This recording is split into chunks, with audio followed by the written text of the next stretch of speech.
to Storyboard. I'm Pavni Mittal, and today's show comes to you straight from Goa, where we are at the Kyoorius DesignYatra. It was encouraging to see all stakeholders of the communications industry, that's advertising agencies, designers and marketers, attend an event where the latest developments of their business were being showcased and discussed. Storyboard editor Anant Rangaswami caught up with some of the marketers here to understand why this trip to DesignYatra was worthwhile. Take a look.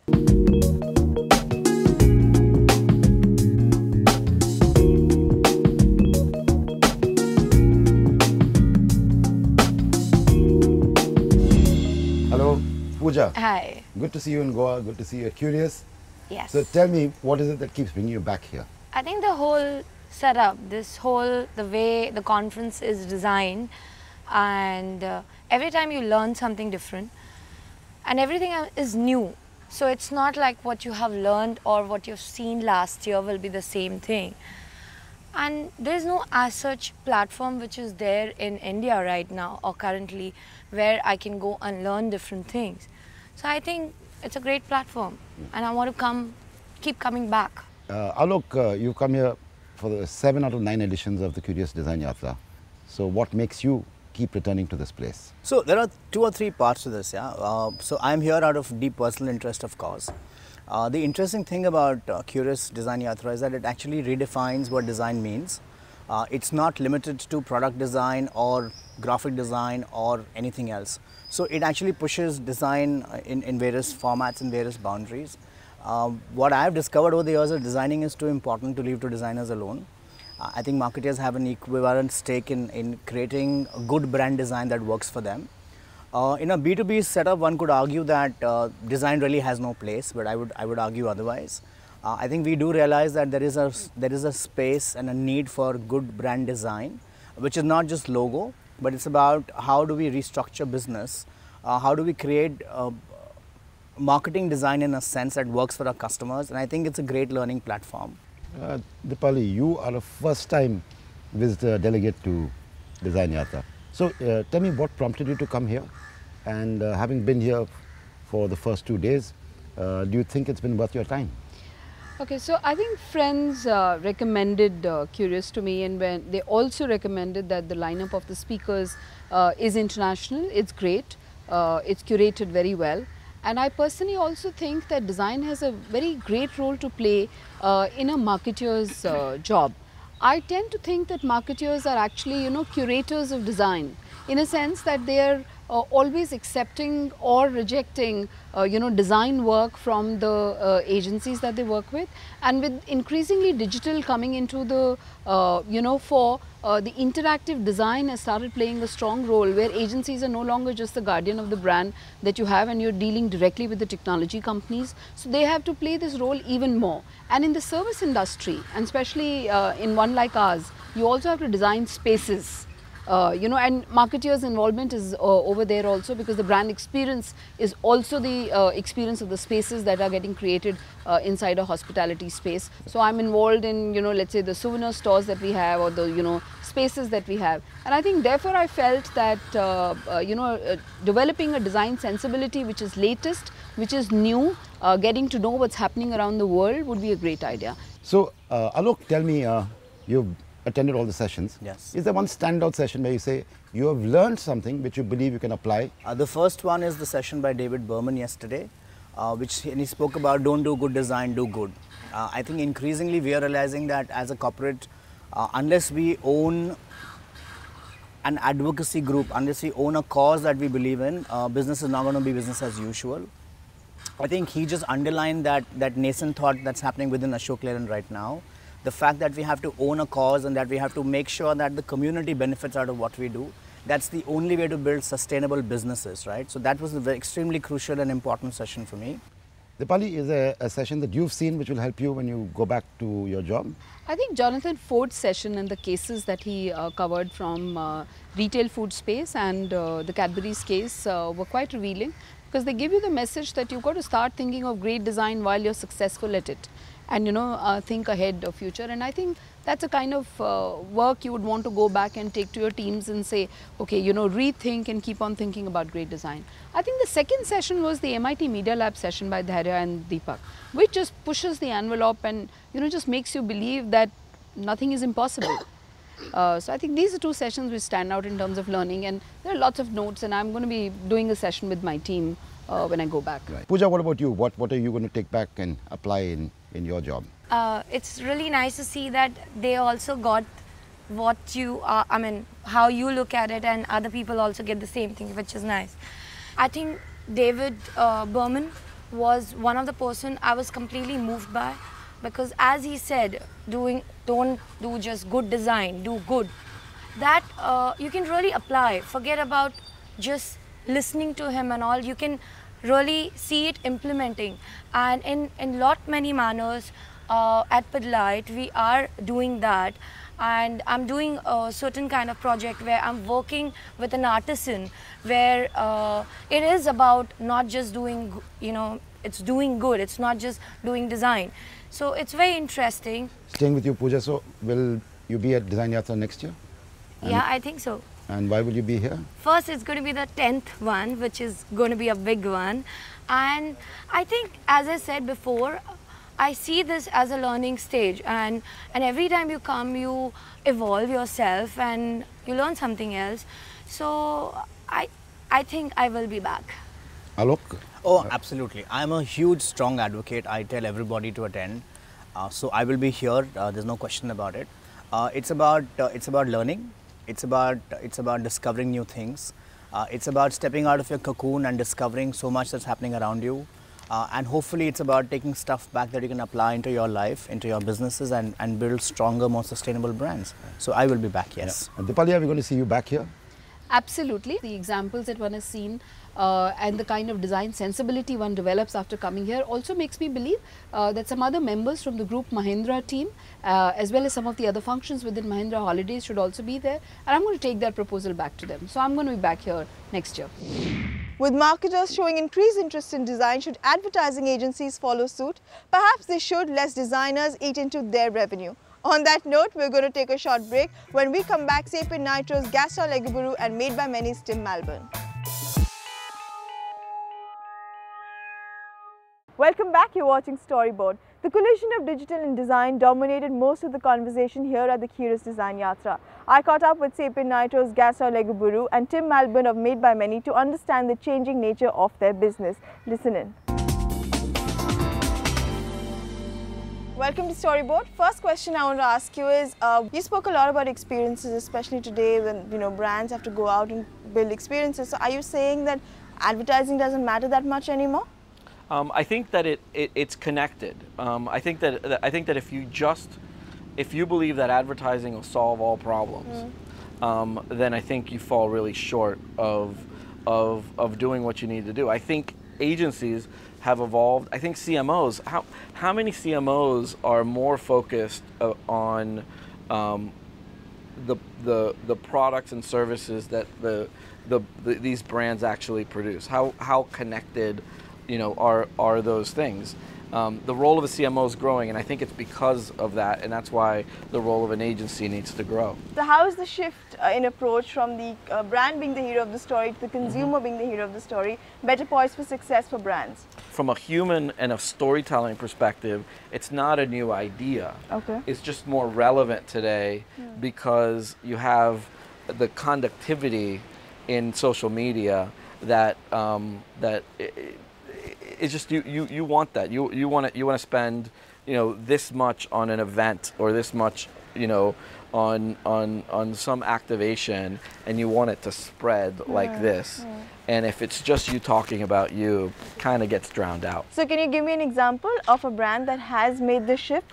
Yeah, one of the in the book, one of the examples that we have is Tom's shoes. Everyone kind of knows Tom's shoes. If you buy this product, right, we're going to give another pair to someone that's needy. So the hero is you. Okay. Right? And you're proud of wearing these shoes because you're actually doing something good for the for the world. And Tom's is a mentor.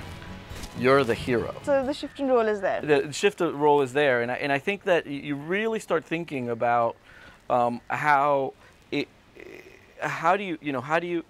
does it beg sort of active participation from the consumer, where you believe you're part of this story. You know, so everyone that's running around wearing Tom's shoes, they are part of that story. You're not part of any holding company. What is the biggest disadvantage to that? We're in an interesting position because I think we are clearly the largest independent, right? Yeah. So we are almost global. Is sort of where I would say. I think we're attracting many more global clients, and we're in a lot of places in the world, but there's a few places in the world that we're not. So I think we you know, we're actively investing in Latin America, but we're not quite everywhere where we need to be. You know, you could have said that about Asia a few years ago, but I think we're in the right place. So I don't think it hurts us. I actually think that being a viable alternative to a holding company is a great opportunity. I think we're almost there. So I wouldn't overpromise. But in terms of especially creating globally aligned campaigns, does that work negatively? See, as a creative, I would go back and I wanted to work at places like, you know, Crispin, or, you know, places that were hot boutiques that did great work. But then you step back and you realize that, well, they can't really service global clients. That was happening more in these other markets. But, you know, we're 10,000 people. We have 32 offices, so we don't look like those guys. Yeah. So I think we're winning more and more global business. Like I said, there's still a few pockets of places where we don't have the people that we need, but for many of those clients, we're in all the right places, and we actually can be an alternative to a global to a holding company, where the competition is a holding company, right? So in other words, there are a lot of people that are fine with the holding company, but I mean, being in the business that you're in, there's also a lot of clients that just they don't have a lot of love for the holding companies, right? So I think being a viable alternative is a real opportunity. Tim, welcome to the show. First question to you is, could you explain to me what business you are in? We describe ourselves as an innovation company. We make digital products, and they achieve all sorts of different aims. I guess the words don't really exist to define the kind of company that we are yet, and to some extent we're hoping to do that. Okay, so when you work with companies, who do you work with? As in which department? Is it the marketing department? Is it the operations? Is it the product? That's a really good question, and when we started the business 7 years ago, most of our engagements were with the marketing department and with marketing money, and that is problematic because that money and the rhythm of the way things get funded in that way from the CMO org is it doesn't really support the kind of iterative product development and continuous innovation that we want. Over time, what's been really interesting is that we've seen more and more companies create their own product departments, and I guess probably over 50% of our work now is on product budgets. Okay, you know, you gave us the ITV example inside in your session. I want to understand how many clients are okay with that kind of approach. You know, where the logo and the branding gets frozen right at the end, not in the beginning. Yeah. How many, I mean, do you find it tough to convince clients to go that way? Yeah, it is tough. Yeah, it's very challenging indeed. And sometimes you don't know whether you'll be able to pull that sort of thing off. But I guess we've got better over the years in the kind of initial meetings that we'll have with a client, in looking for those signals that they might not be able to do that kind of stuff. Maybe not even because it's of anything that they themselves think, that because of the structure of that organization. But the bottom line for us is that we can't make someone a great product if we can't work in that way, or it would be much more expensive to work in the way that they currently work. And you'd lose the momentum and you'd lose the speed and all the other benefits. So yeah, I mean, we have to walk away from quite a lot of work where we kind of get a clue that it's just not going to work out like that. But why do you feel that it becomes more expensive, or it's tougher, or it's not as innovative? The reason is, if you do that kind of thing on a product type project, you could end up investing quite a lot of time up front in things that you have to change because we find that customers want a different type of experience, or maybe the proposition itself is entirely wrong. So it's really about being very efficient with the way we use our clients' investments into those sort of projects. That's the first reason. The second reason is we have a very, very integrated way of working, and you know, we absolutely tailor that to our clients' organizations wherever possible. But at the end of the day, if we start working like them, then we're not able to give them the value that they've come to us in the first place for. How do you approach a project? We approach it at the very outset by, we never pitch for anything with creative work. We would always sell an approach rather than a solution. Our promise would be that we will help you work out the solution, working very closely with you. And we will work in a very iterative way, learning as much as we possibly can from, and I know this sounds very weird, doing as little as possible, so that the majority of the budget can go on making sure that innovation process continues and leads to a viable product that we can take forward and launch. Let's take a short break here. When we come back, AKQA's Ajaz Ahmed talks shop. Welcome back here with Storyboard. One of the star speakers here at the Kyoorius DesignYatra was founder and CEO of digital agency AKQA, Ajaz Ahmed. I spoke to him about AKQA's India operations and why it's important for digital agencies to maintain a startup culture. Listen in. Ajaz, welcome to Storyboard and welcome to India. Thank you for having me along. You're now part of WPP. You've been so for, I think, 2 years now. How have you been able to preserve the startup culture of AKQA, or rather, is it important to preserve that startup culture for, digital and innovation companies, or is it just a romantic idea? So the way we've always looked at AKQA, we're now in 14 different countries around the world, and we've always seen our company as a collection of different startups. And so for us, having no bureaucracy and having a spirit which was very entrepreneurial, which is very much about getting things done, is incredibly important. And WPP has been very supportive of that. And that's why they invested in us and partnered with us, because they love that entrepreneurial, energetic spirit, and they've really helped us to scale it. In your book, you said that most advertising made me feel trapped. How do you ensure that that doesn't happen to you at AKQA? With all of the work that we create, the idea is to take the audience to a place they've never been before. So whether that's the world's first interactive basketball court, or whether that's an app that helps you to simplify your life so you can board a plane easier and just does everything you want to. So I think the work that we try and create provides either some kind of utility or some kind of entertainment or some kind of inspiration that hopefully contributes to people's lives and adds value to people's lives. A lot of people believe that even today, many brands, marketers and companies are in awe of technology. They know that they have to go the digital way, but it's more of awe than actually understanding it and harnessing it.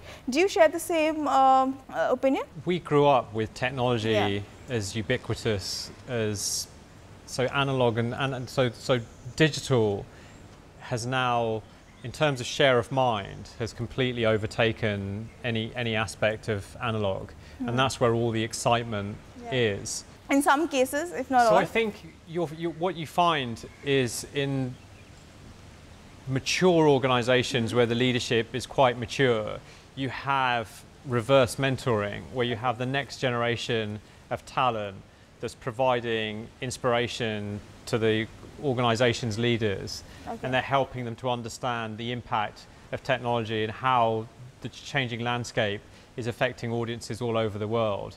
And what's fantastic about that is it gives the next generation in the organization a sense of pride and excitement, being able to influence the leadership as well. So it gives a real sense of motivation. At the same time, it has the dual benefit of giving the leaders real education. But I think it's very important to realize that a lot of the leaders in large organizations, they obviously have kids, and many of them now, their kids have kids. So they're familiar with the changes taking place. And a lot of these organizations are creating technology and using innovation within their factories, they're using it within their organizations, they're applying it. So some of the areas that it's changing, where it's changing now, is in the whole area of digital marketing and products and services that are customer facing. And that's where we're seeing a revolution taking place. How would you look at the Indian market in terms of being business ready for the kind of work that you've done? How would you rank the Indian market? India has a population where there's a huge number of early adopters that love technology and very enthusiastic. about technology, and I hope that we can influence that, and I hope that we can help a lot of organisations. And I think there's other areas which India's looking at, and it's just making sure that there's more equality across the country, and also lifting people out of poverty is very important as well. And I think technology can help that. When you're looking to recruit someone, not just for India, for someone who wants to work with you personally, what kind of people are you looking for? What kind of qualifications, experience, thought process? So I'm a university dropout, Yeah. so I don't have a degree. So for me to expect a degree from all of our team would be, I suppose, I don't know what the word is. What's the word? Unfair?